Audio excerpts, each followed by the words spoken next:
Hai, selamat pagi 5th and 6th graders. Pada pagi hari ini kita akan mulai chapel online kita. Teacher harap walaupun dengan berita corona yang begitu merebak ya, kita bisa tetap menyiapkan hati untuk mendengarkan firman Tuhan sama-sama. Oke, nah hari ini kita akan ngobrolin tentang seorang tokoh Alkitab yang dia itu sangat-sangat passionate, yaitu Daniel. Sebelumnya teacher mau tanya dulu, kalau kalian dengar nama Daniel, apa yang kalian ingat tentang nama itu? Oke, simpan jawaban kalian untuk diri kalian sendiri. Tapi kalau tebakan teacher benar, maka yang kalian ingat adalah gua singa. Kayak lagu sekolah minggu itu, Daniel di gua singa, pom pom pom gitu.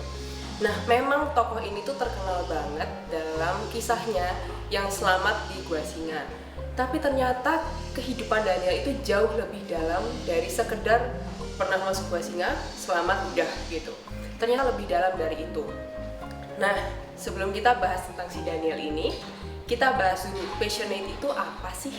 Oke, menurut Oxford Learners Dictionary, passionate itu artinya having or showing strong feelings of enthusiasm for something or believe in something. Jadi orang yang passionate itu memiliki atau merasakan antusiasme yang sangat kuat atau memiliki kepercayaan yang sangat kuat terhadap sesuatu. Contohnya nih, kamu suka banget main musik dan kalau nggak main musik sehari aja rasanya tuh aneh banget, aneh pakai banget. Nah, orang-orang yang punya passion di dalam bidang musik itu latihan musik bukan karena dipaksa, bukan karena oh dia kok lebih keren ya gara-gara main musik ini aku juga mau jadi keren gitu.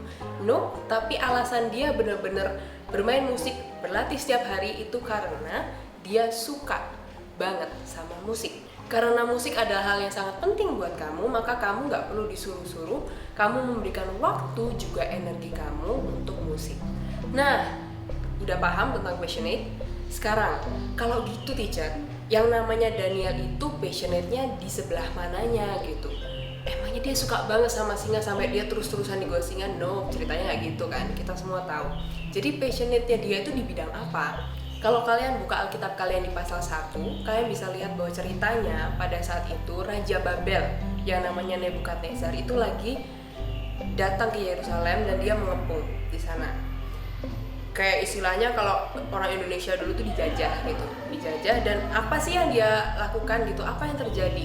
Nebukadnezar ini dia menyuruh bawahannya untuk memilih orang-orang dari Yerusalem. Orang seperti apa yang dia cari? Orang muda dari keturunan raja-raja atau bangsawan, dan dia itu harus pintar, berhikmat, cerdas, terus pokoknya kayak nggak ada kurangnya gitu, seakan-akan sempurna gitu, nggak ada celahnya. Nah, dari begitu banyak orang, maka dipilihlah Daniel dan juga 3 orang temannya untuk melayani raja di istana Babel. Daniel dibawa bersama 3 orang lainnya, yaitu Hananya, Azaria, dan Misael gitu. Yang awalnya mereka itu orang Yehuda yang asalnya dari Yerusalem itu, mereka diberikan nama baru, identitas baru, supaya mereka bisa melayani raja di Babel gitu.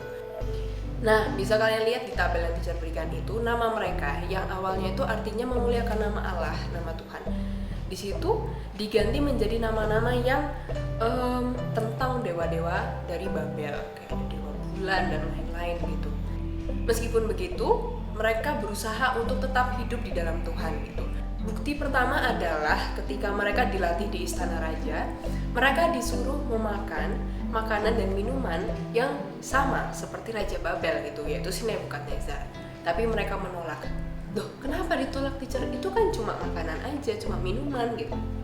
Kemungkinan besar makanan dan minuman yang diberikan kepada raja itu adalah makanan dan minuman yang sudah dipersembahkan dahulu kepada dewa-dewa Babel, sehingga tidak kudus lagi, itu tidak boleh buat orang Israel. Mereka juga memutuskan untuk tidak minum anggur. Kenapa? Karena mereka tahu efek anggur itu bisa memabukkan dan itu membuat mereka tidak bisa berpikir jernih. Apa yang mereka lakukan?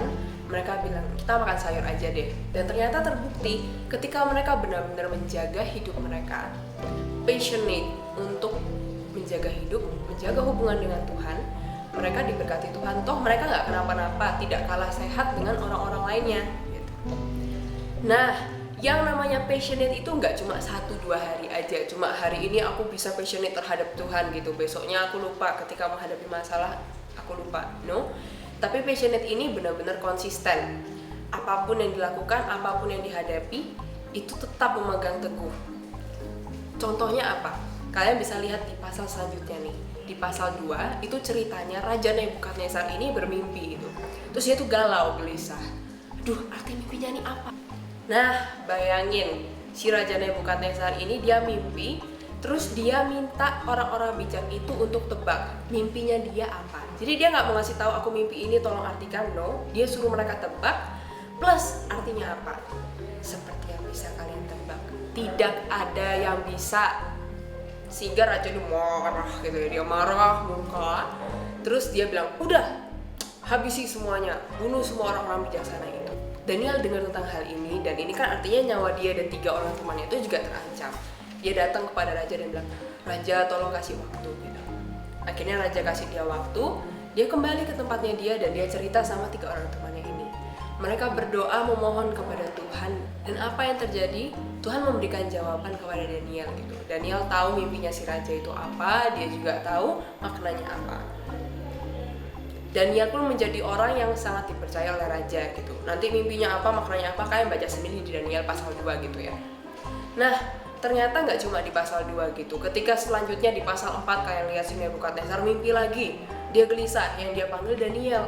Karena dia udah tahu, oh Daniel ini bisa dipercaya dan dia itu berhikmat. Nah, Daniel itu nggak cuma 1-2 tahun di Babel. Si Nebukadnezar itu memimpin sekitar 44 tahun gitu. Setelah itu kerajaan Babel itu masih ada selama 22 tahun, tapi ada kayak konflik-konflik gitu.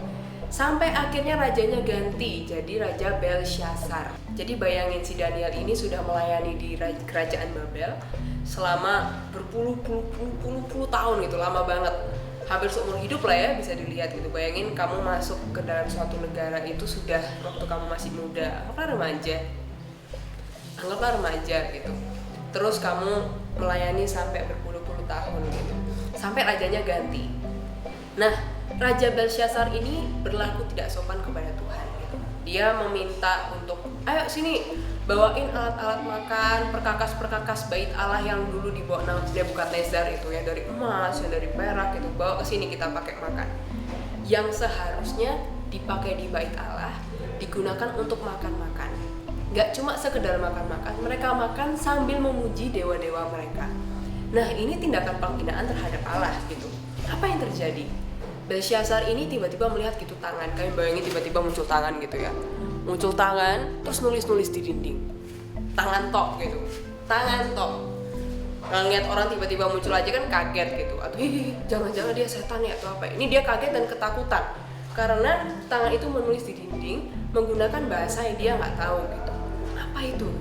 Terus permaisurinya dia bilang, oh tenang, nggak usah gelisah gitu. Di zamannya Nebukadnezar dulu ada orang bijaksana namanya Daniel.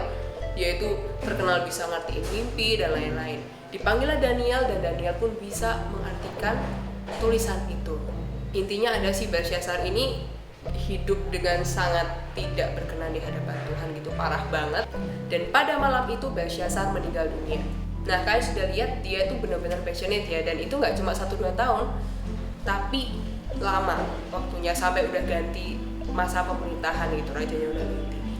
Nah, kerajaan Babel akhirnya ganti raja lagi. Nama rajanya ini Raja Darius. Kalian bisa baca di pasal 6. Raja Darius ini memilih 120 orang untuk menjadi pejabat-pejabatnya dia. Nah, dari 120 orang pejabat yang dia pilih itu, dia pilih 3 orang untuk memimpin itu, mengepalai semua pejabatnya dia. Salah satu orangnya adalah Daniel, betul. Nah, Daniel ini dipilih karena emang dia tuh jujur orangnya, bisa dipercaya kan. Terus karakternya itu bagus gitu, bener-bener kelihatan lah ya dia tuh berkualitas. Selain itu dia juga dikatakan memiliki roh yang luar biasa. Kenapa bisa gitu? Ya karena dia terus-terusan membina hubungan sama Tuhan gitu loh, Allah ada di dalam dia. Karena Daniel itu begitu disayang oleh raja, banyak orang yang iri sama dia gitu. Cari cara gimana ya caranya untuk menjatuhkan Daniel. Nah, disinilah kisah Daniel dengan gua singa itu yang kalian tahu itu dimulai. Ketika akhirnya orang-orang nggak menemukan gitu salahnya Daniel di mana, celahnya di mana. Dia cuma lihat soal ibadah aja ini Daniel nggak bisa diganggu gugat gitu, dia pasti beribadah. Mereka ngide gitu, mereka datang ke raja, gimana kalau kita bikin peraturan gini, selama 30 hari tidak boleh ada orang yang mengajukan permohonan kepada orang lain atau dewa lain selain kepada raja gitu. Intinya kayak berdoa, beribadah itu nggak boleh, cuma boleh ke raja. Nah, raja oke, gitu, sip. Daniel akhirnya tetap berdoa gitu. Ketahuan, ketahuan dia berdoa, dia laporin. Raja sedih banget karena secara ya si Daniel ini adalah orang yang sangat disayang sama raja gitu. Tapi raja nggak bisa ngapa-ngapain lagi, soalnya itu kan kata-katanya dia juga, dia nggak mungkin melanggar aturan yang dibuat sendiri gitu.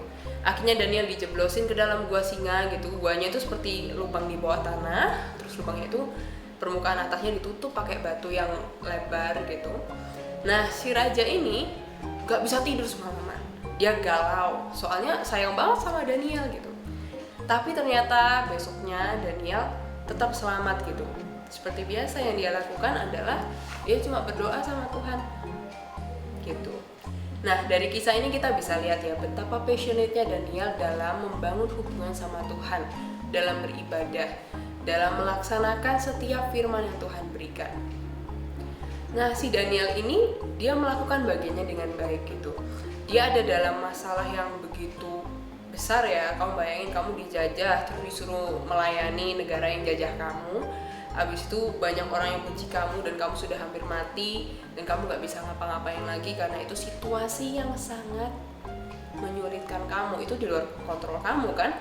Tapi Daniel apa yang dia lakukan?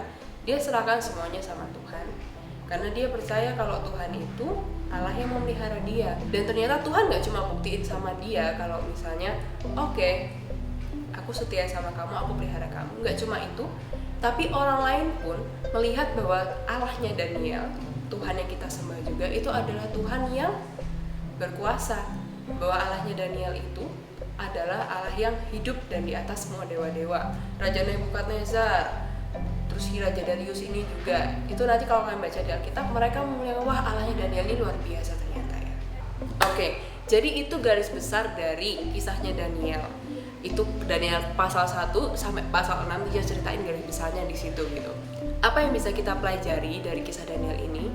Bahwa dia itu benar-benar passionate dalam Tuhan itu. Kalau kita mau logika gitu ya, kita bayangin misalnya kita dijajah sebuah negara dan kita disuruh melayani kerajaan tertentu gitu, negara yang jajah kita. Itu rasanya udah kayak aduk-adukan, apa sih kok bisa-bisanya gitu. Posisimu tidak nyaman, posisimu tidak aman gitu. Kamu sangat terancam, salah dikit bisa penggal gitu karena kamu di negara orang, di kerajaan orang. Dan yang Daniel hadapi juga ini sangat-sangat menekan gitu. Dia sempat hampir dibunuh berapa kali kan, di gua singa dan lain-lain. Itu keadaannya benar-benar antara hidup dan matinya dia. Tapi apa yang dia lakukan ketika dia passionate terhadap hubungan sama Tuhan, dia benar-benar percaya, dia punya perasaan yang sangat kuat bahwa aku tahu kalau Tuhan itu jaga aku tahu Tuhan sayang aku harus melakukan bagianku, melakukan firman Tuhan, dia menjaga hidupnya dengan benar. Dia lakukan itu semua. Dan apa yang terjadi? Tuhan yang jaga hidupnya dia gitu. Dengan cara-cara yang tidak terbayangkan oleh dia. Itu kan gak logis banget, tiba-tiba tahu mimpi orang, tiba-tiba dia selamat di gua singa. Itu kan it's not an everyday thing gitu. Gak cuma selamat. Tadi kan teacher bahas pasal 1 sampai pasal 6. Pasal-pasal selanjutnya itu adalah catatan tentang mimpi, nubuatan, dan penglihatan yang Tuhan berikan kepada Daniel tentang masa depan, termasuk masa depan bangsa Israel gitu. Ketika orang sungguh-sungguh dalam hubungannya dengan Tuhan, Tuhan akan memberikan kalian sesuatu yang berbeda, punya karakter yang bagus, kayak si Daniel itu bisa dipercaya, karena hidupmu benar-benar hidup sesuai kehendak Tuhan. Jadi kalian lihat buah dari benar-benar menjaga hubungan dengan Tuhan, sungguh-sungguh passionate dalam hubungan dengan Tuhan, itu gak kecil ya. Nah, teacher tahu menjadi orang yang passionate, apalagi dalam menjaga hubungan sama Tuhan itu nggak mudah gitu. Teacher, aku kan masih kecil, nanti kalau misalnya aku gini-gini dimarahin sama orang gede. Atau misalnya, teacher, teman-temanku yang lain lo nggak taat sama firman Tuhan, nanti kalau aku beda sendiri nggak ada yang mau sama aku gimana? Atau kayak gitu-gitu. Teacher tahu it's not easy gitu. Bahkan mungkin kalian sendiri sedang menghadapi banyak tantangan dalam hidup kalian. Mungkin rasanya itu saat ini the world against me alone. Atau rasanya kayak benar-benar aku sendirian di dunia ini gitu. Menghadapi hal-hal yang berat aku nggak bisa kendalikan, aku nggak tahu harus ngapain. Masa sih Tuhan pelihara aku? Beneran kan? Teacher mau kasih tahu, teacher mau ingatkan bahwa kamu tidak sendiri gitu. Daniel pun pernah menghadapi hal-hal seperti itu, teacher juga pernah. Bahkan kalau kalian nggak percaya, orang-orang di sekitar kalian juga banyak yang menghadapi hal itu. Nah, ketika kita udah nggak bisa lagi mengontrol keadaan, kita nggak tahu harus ngapain lagi, maka yang teacher bisa katakan adalah ayo kita coba untuk menjadi passionate di dalam Tuhan. Coba pikirkan, kalian lagi ada di kondisi seperti apa sih? Apakah kalian sedang menghadapi corona? Atau mungkin kelas 6 lagi ujian-ujian, kelas 5 lagi banyak tugas, ataupun hal-hal lain di luar sekolah, sama orang tua, sama temen, sama teacher, masalah kalian sendiri, hal-hal yang kalian nggak tahu. Tuhan, aku nggak tahu ini harus diapain. Seperti dalam masa-masa seperti ini, kalian harus kerja sekolah di rumah, kalian harus memberikan ekstra waktu untuk buka tugas, untuk kerjain. Parents juga harus memberikan waktu lebih untuk nolongin kalian di rumah. Misalnya teacher-teacher juga ada ekstra lebih untuk melakukan sesuatu secara online dan lain-lain. Kondisi-kondisi yang kita nggak bisa kontrol, ketakutan-ketakutan akan hal-hal seperti virus dan lain-lain. Lakukan bagian kita, benar-benar bangun hubungan dengan Tuhan, maka percayalah Tuhan yang akan memelihara kita semua. Oke? Have a nice day everyone. Mari kita berdoa. Selamat pagi Tuhan, terima kasih untuk firman-Mu hari ini. Sebentar lagi kami akan kembali menjalani aktivitas kami belajar di rumah. Tuhan, kiranya Kau memberikan kami sukacita, Kau memberikan hati yang benar-benar rindu akan Engkau untuk memberikan yang terbaik, untuk hidup di dalam Engkau Tuhan, hidup sesuai kehendak-Mu. Kami percaya Tuhan bahwa segala hal yang terjadi dalam kehidupan kami, apapun yang sedang kami pergumulkan, apapun yang sedang kami hadapi, yang rasanya kami gak bisa kerjakan sendiri, kami serahkan padamu Tuhan. Biarlah apapun yang terjadi dalam kehidupan kami ini bisa membawa kemuliaan bagi nama-Mu. Ajar kami untuk benar-benar hanya berharap kepadamu, benar-benar hanya menyembah-Mu, untuk benar-benar menyerahkan seluruh hidup kami ke dalam tangan-Mu. Terima kasih Tuhan, hanya di dalam nama-Mu kami sudah berdoa dan mengucap syukur. Haleluya, amin.